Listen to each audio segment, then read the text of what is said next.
আলাইকুম।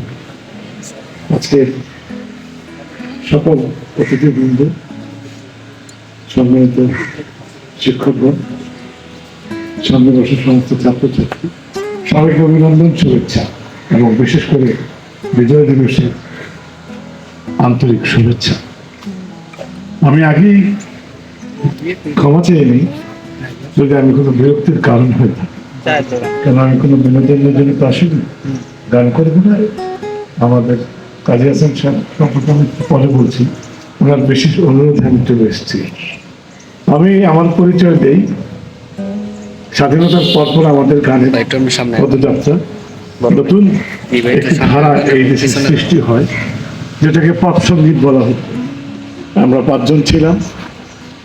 আমি একে একে সবার নাম বলছি, সবাই চলে গেছে।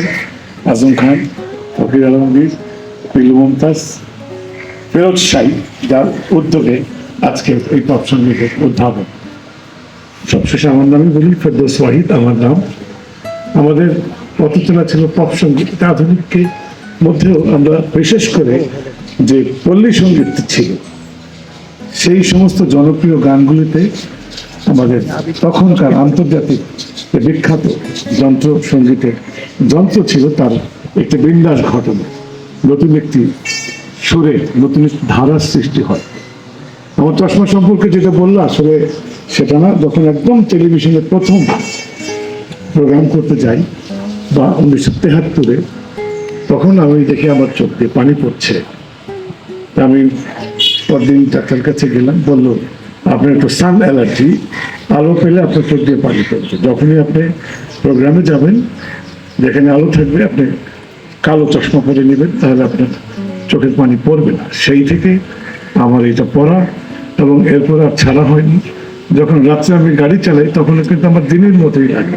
প্রায় 52 বছরের সহবাস, এটা কিন্তু আমার কোনো স্টাইল না, এটা হয়ে গেছে।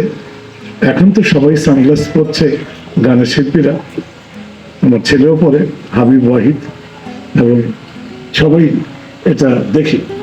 এটা আমার জন্য আজকে স্টাইলটা, যদিও সবাই বলে যে স্টাইলিশ, ঠিক আছে, আমার কোনো আপত্তি নেই, কিন্তু এটা ছাড়া আমার চলেও না।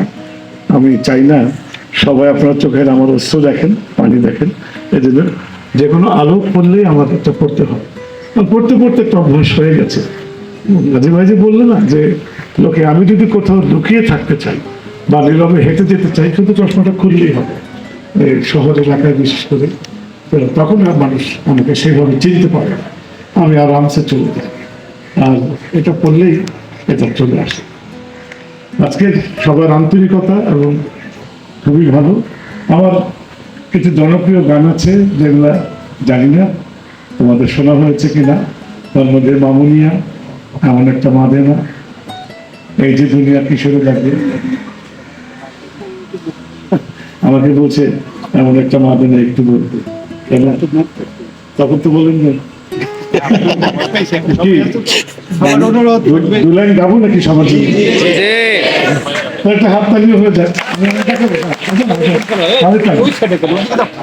মামনিয়া মামনিয়া মামনিয়া মামনিয়া মামনিয়া মামনিয়া মামনি মামনিয়া, এটা খুবই জনপ্রিয় একটি গান। আজকে এটা বয়স 52 বছর।